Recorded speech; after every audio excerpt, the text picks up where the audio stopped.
আমার যুবক ভাই, কষ্ট পাইবা, মরলে তো কষ্ট পাইবাই, দুনিয়া তো কষ্ট পাইবা, দুকে দুকে মরে যাবা, দুকে দুকে।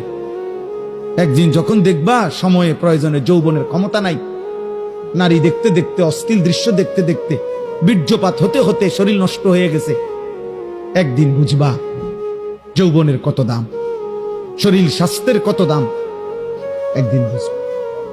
যখন হার্বাল কোম্পানির ওষুধে ওষুধে ঘুরবা, কবিরাজি আর বনাজি ওষুধে ঘুরবা, তখন বুঝবা। হ্যাঁ হ্যাঁ, আমি সাফ সাফ বললাম।